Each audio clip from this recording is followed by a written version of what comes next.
For the first time, a body of the United Nations, the Human Rights Council, votes to condemn the impact of U.S. sanctions against Venezuela. Venezuela rejects the use of violence in international affairs as it chairs a meeting of the non-aligned movement in New York.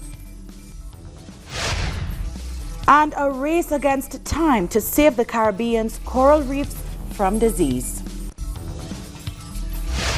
From the headquarters of Telesur English in Quito, Ecuador, this is From the South. I'm Doris Polo.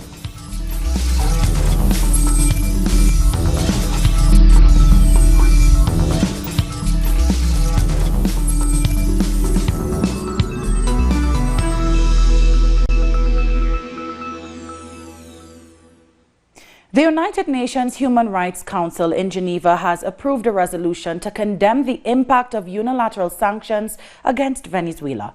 It also voted to strengthen cooperation and technical assistance for human rights in the Bolivarian Republic. The resolution was proposed by 8 countries, including Iran, Turkey, Russia, and Palestine. The government has provided enough reliable evidence to highlight the need for human rights protection and promotion in Venezuela, and this will be achieved through this council and its mechanisms. We continue to advance in full compliance with the recommendations in the second cycle.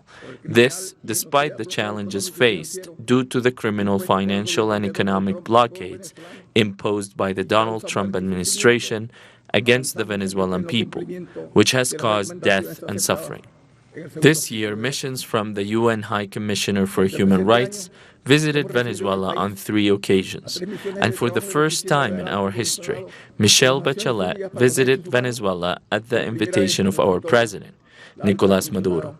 A few days ago, the Venezuelan government signed a memorandum of understanding with the UNHCR to strengthen cooperation and technical assistance for human rights in Venezuela. The MOU allows for the permanent and unrestricted presence of UN human rights officers in our country.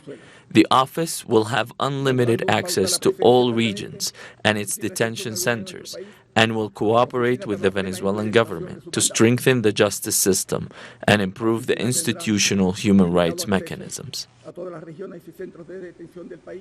Venezuela's Foreign Minister Jorge Arreaza welcomed what he called a historic decision by the UN Human Rights Council. On Twitter, Arreaza said it was the first time a body of the United Nations has referred directly to the negative consequences of the U.S. blockade against Venezuela. He added that Venezuela would continue to cooperate with the Human Rights Council to guarantee the human rights of all Venezuelans. Venezuela's foreign minister has also presided over a meeting of the non-aligned movement at the United Nations in New York. He condemned the use of violence to resolve international conflicts and stressed the importance of multilateralism and dialogue. The manner of solving international conflict has changed significantly over the recent years. Nowadays, there is no need for bayonets or a direct military confrontation between nations because there are new alternative ways to wage war against sovereign countries. Anything can turn into a weapon in the wrong hands. Economic, financial and technological exploitation and internal conflicts can all be used against a nation. All these new war tactics can heavily disrupt a country's stability. These tactics violate the sovereignty of our nations. The UN Charter and international law can also threaten our political independence. Regarding this issue, Venezuela once again condemns the United States for threatening us with the use of military force while they keep saying that all options are on the table. We also reject US support for TIAD's activation of regional military intervention. We reject TIAD as Venezuela is not a member nation and is a treaty from the Cold War era. Speaking at the non-aligned movement meeting, Namibia's foreign minister slammed interference by foreign countries in Venezuela's internal affairs. Netumbo Nandi-Ndaitwah also criticized the economic blockades imposed against countries like Cuba and Venezuela. She said her country stands in solidarity with the Bolivarian Republic.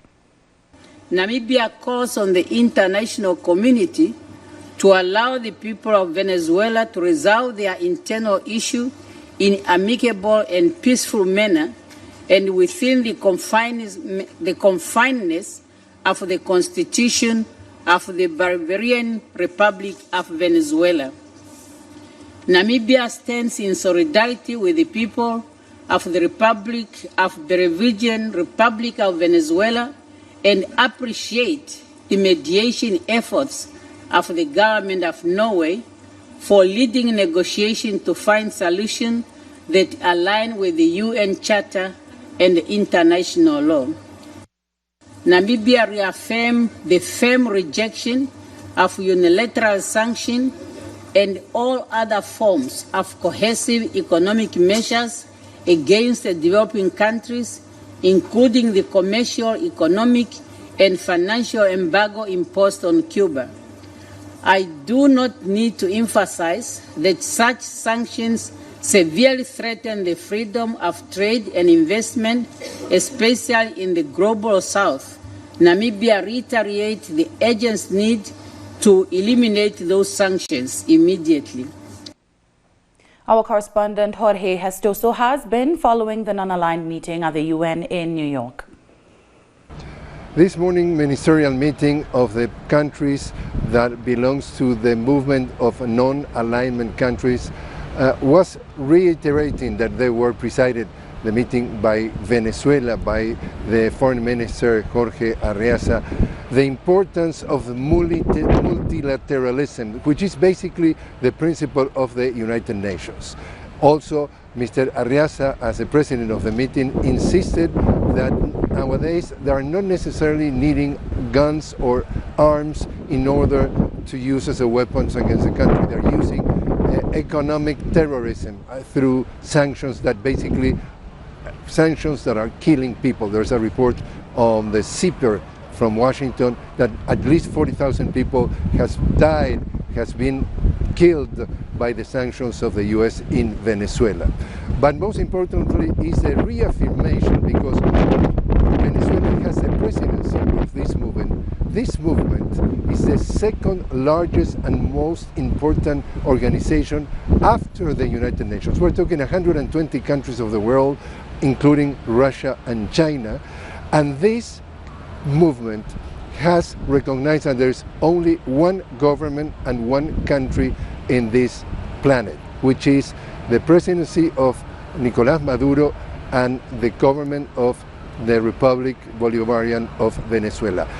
All the creation, all the rhetoric that they're trying to put, the Grupo de Lima, that is trying to put President Trump, that there's an alternative type of power, it's absolutely that being no substantiated, and there's clear this morning that the fact that Venezuela is in the center presiding the second largest movement, that the only recognition that they have is their own government, means that there's clearly at the international level much more important reflection of what Venezuela is, that the Grupo de Lima and the supposedly 50 countries also that recognize an alternative government. I think that this is very important, and it's very important that the Foreign Minister Arriaza is clearly identifying the criminal consequences. They say, for example, that is terrorism, economic terrorism,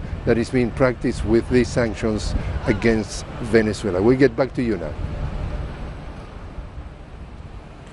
That was our correspondent Jorge Gestoso with that report. Palestine's President Mahmoud Abbas, in his address to the UN General Assembly, has blasted the U.S. administration for its support of Israeli aggression against Palestine. Abbas accused the U.S. of reneging on its obligations to the Palestinians while undertaking unlawful measures by recognizing Jerusalem as Israel's capital.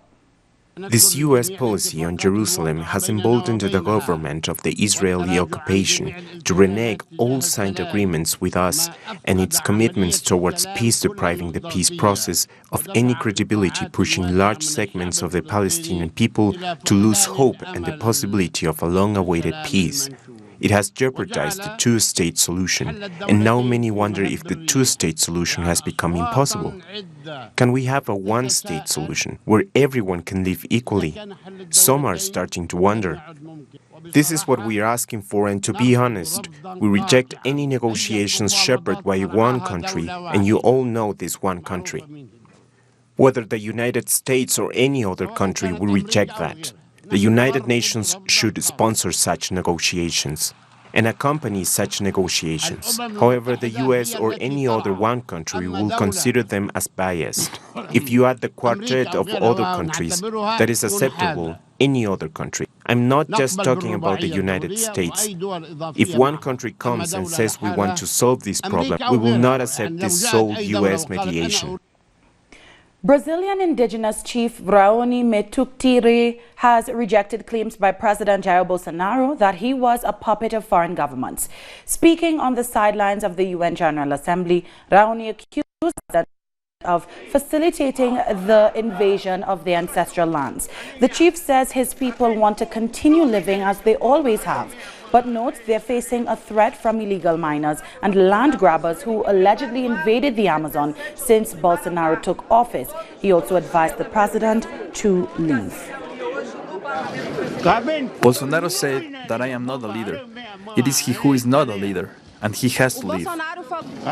Before something serious happens, he must leave, for the good of everyone. Scientists are in a race against time to save Caribbean coral reefs from a fast-moving lethal disease that is ravaging 1/3 of the Caribbean's 65 stony coral species. Just off the coast of St. Thomas in the U.S. Virgin Islands, divers are currently removing diseased specimens to try to stop the disease spreading. It's also a last-ditch effort to save what remains. This comes at a time when the Caribbean delicate ecosystems are already threatened by climate change. Stony corals are the building blocks of reefs. They support thousands of species of plants, fish and other sea life, and also draw huge numbers of tourists. They also provide a natural barrier to flooding. Stony coral tissue loss disease is one of the most serious diseases of corals that we've encountered in the last several decades. The disease itself kills the coral very rapidly. We still don't know what the pathogen of the disease is. We think that it's potentially a bacteria because it responds to antibiotics, but this disease is unusual compared to many of the other coral diseases that we've described because of its intense virulence.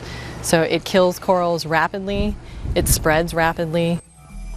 We'll take a short break. When we come back, Guyana votes for a new government in March. Details after this.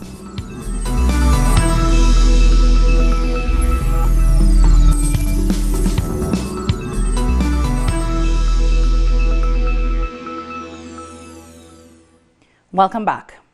It's official, Guyanese will be voting to elect a new government on March 2nd. President David Granger made the announcement in a televised address to the nation on Wednesday evening. This comes as the Caribbean Court of Justice upheld a no-confidence vote against the government in June. The CCJ also ruled the appointment of the then chairman of Guyana's Elections Commission, GECOM, unconstitutional. A new GECOM chairperson has since been appointed. I am pleased to announce that after discussions with the chairman of the Elections Commission and with my cabinet, the earliest possible date for the holding of general and regional elections will be on Monday, the 2nd of March 2020. The Constitution states, notwithstanding its defeat, the government shall remain in office and shall hold an election within 3 months or such longer period as the National Assembly shall, by resolution supported by not less than 2/3 of the votes of all the elected members of the National Assembly, determine, and shall resign after the President takes the oath of office following the election. The government of St. Kitts and Nevis is taking steps to limit the tenure of each Prime Minister to 2 terms. The administration plans to table the St. Christopher and Nevis Tenure of Prime Minister Amendment Bill 2019 at the next sitting of the National Assembly in October. But the main opposition, St. Kitts Nevis Labour Party, SKNLP, says it is mere window shopping. Under our unity government. Haiti's President Jovenel Moïse has called on the opposition to help him form a unity government in a rare address to the nation on Wednesday. Moïse continues to be pressured by a brewing political crisis and intensifying protests calling for his resignation. This as residents have been incensed at widespread fuel and food shortages, a weakening currency, double-digit inflation and corruption allegations. The president has cancelled his trip to New York for the United Nations General Assembly due to the political tension gripping the country. The people believed that the president was going to talk about his resignation. We have found out that he did not. He calls people garbage. People who voted for him say they don't agree with his manner of living. They didn't vote to stay in misery. They voted to improve their living conditions. We demand Jovenel to get out. In other news, authorities in Jamaica are continuing to search for a 9-year-old boy who was reportedly washed away by floodwaters in Augustown, St. Andrew on Wednesday. The search has resumed after it was suspended on Wednesday because of visibility issues. Reports are that the child was on his way home during the heavy rains when floodwaters overtook the roadway he normally uses. More than a dozen people are feared dead or injured after a building collapsed at a construction site in Sierra Leone's Bow City. Rescue teams are struggling to save construction workers who were buried under the rubble. No deaths have been reported so far, but a local hospital estimates that this will change as search and rescue efforts continue. In Colombia, about 400 students have gathered outside 2 universities in Bogota to protest against institutional corruption. Riot police deployed tear gas on Wednesday to disperse students and teachers who were protesting peacefully, some by forming a human chain around university buildings. University officials evicted some of the buildings due to the clashes and suspended classes for Wednesday and Thursday. Shifting gears now, the U.S. blockade, which has been imposed on Cuba for more than half a century, impacts all sectors of Cuban society. But public health is one of the most sensitive spheres affected by the policy. This is the pediatric ward of the National Institute of Oncology and Radiobiology, where they provide care to more than 300 patients each year. Karen Castro is 17 years old, and she's certain to receive adequate care in this health institution. For me, it's great because there are children with illnesses who are able to receive this adequate service without having to pay. This is the mother of the young woman showing gratitude for the attention her daughter received from the doctors during the treatment. They have a first meeting with parents where they explain all the complications that the child may encounter during the treatment. And I think the hospital is in very good condition, as well as the medical and nursing teams. One of the successes of this pediatric ward is achieving as high as 90% of survival in patients with cancer. And they accomplish this in spite of the limitations set within the context of the U.S. blockade, which hinders the purchase of medicine. We are bound to using second lines of treatment, and this of course has negative repercussions for results. On some occasions, the ministry has had to make arrangements through a third-party country, and many times when the medicine arrives for the patient, in many instances the illness has worsened. Children and adolescents can remain hospitalized for months. That's why they receive classes in this classroom inside the health institution.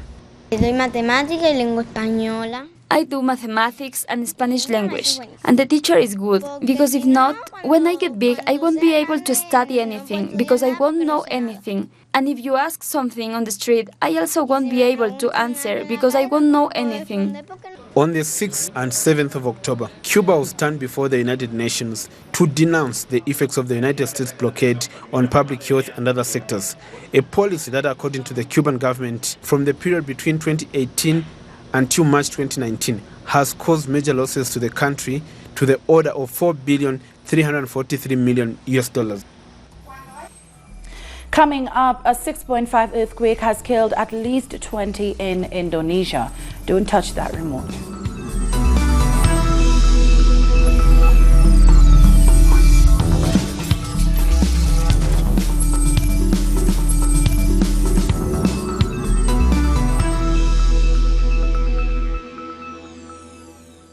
Welcome back. At least 20 people have died in Indonesia after a magnitude 6.5 earthquake hit the Maluku Islands. According to the local disaster agency, one person died in a landslide triggered by the quake, while others were hit by falling debris. But the death toll is likely to rise. The earthquake was also felt in Ambon, a city of about 400,000 inhabitants, where it wrecked homes and sent people fleeing to the hills. In September 2018, a 7.5 magnitude quake and a subsequent tsunami in Palu on Sulawesi Island left more than 4,300 people dead or missing. The United States is deploying 200 troops with Patriot missiles to Saudi Arabia in what officials describe as the first steps to help the kingdom protect itself against Iranian attacks. The move, announced by the Pentagon this Thursday, comes in the wake of last month's attacks on oil installations blamed on Iran. The Pentagon did not say exactly when the troops will be deployed. President Donald Trump, during a White House meeting last Friday, put off, at least for now, any immediate military strike on Iran, but approved a broader effort to intensify security in Saudi Arabia and the region. Meanwhile, Iranian President Hassan Rouhani says those accusing Iran of carrying out the attack on an oil facility in Saudi Arabia should show evidence to back up those allegations. Rouhani was speaking at a news conference on the sidelines of the UN General Assembly. Those who accuse others, those are the parties who should be held responsible to show proof, to show evidence to back up those allegations or accusations if this attack didn't come from the south, came from the north or the west or the east. Those who make the allegations must provide the needed proof to back up such allegations. China has strongly condemned the United States for imposing sanctions against Chinese companies for allegedly shipping Iranian oil. In disregard of the legitimate rights and interests of all parties, the U.S. has been wantonly wielding the stick of sanctions. That grossly tramples on basic norms governing international relations and is unpopular and contrary to the trend of the times. We strongly urge the U.S. to immediately correct its wrongdoing. China has taken and will continue to take the necessary measures to safeguard the legal rights and interests of its businesses. In Spain, the Supreme Court approved the exhumation of the remains of the late dictator Francisco Franco from a mausoleum in the Valley of the Fallen. Different organizations that represent the victims of Franco's regime rallied outside the Supreme Court on Tuesday. The Supreme Court ruled by unanimous decision in favor of the exhumation of the remains of dictator Francisco Franco from the Valley of the Fallen Memorial, where he was buried alongside hundreds of his victims. You have to treat him as he really was, a murderer. He can't be treated as a head of state. He was a dictator, and you have to put a plaque where he is buried, where it clearly says that Franco was a murderer and a dictator. The judgment dismissed the appeal by the Franco family that had halted the exhumation. It also rejected the request by his grandchildren to move his remains to the Almudena Cathedral in Madrid. His grandchildren have, however, vowed to approach the Constitutional Court to challenge the Supreme Court's ruling. To deprive a family of the right to decide the fate of their grandfather's remains is sad. This right was acknowledged in the decree of the exhumation that was approved by the government. Associations representing Franco's victims celebrated the court ruling, especially that Franco's remains will no longer be maintained using public funds. A fascist and Nazi dictator like Franco can't have public recognition or a resting place in the Valley of the Fallen or in the Almudena of any public site. He should be given to his family and they can keep his remains at a family level. However, the victims don't completely believe that the government has the political will to carry out the court ruling. They say they are certain that the process cannot take more than 4 hours to be completed, and they want it to be done as quickly as possible in order to bring to end their 40 years of waiting. The exhumation of Franco's remains is important for the Spanish society, but the purpose of this historic moment is to pay respect to the victims of Franco's regime. In the Valley of the Fallen, he is still surrounded by his victims. There is still one judicial obstacle to carrying out the exhumation of the late dictator's remains. A judge in Madrid suspended the exhumation process due to concerns that it could pose a danger to the workers' lives. A great advance in the country's democracy, but there is still a long way to properly honor the memories of the Franco regime and to reform key institutions. And with that, we've come to the end of this news brief. You can find these and many other stories on our website at telesurenglish.net. And join us on social media, Facebook, Twitter and Instagram. For Telesur English, I'm Doris Polo. Thank you for watching.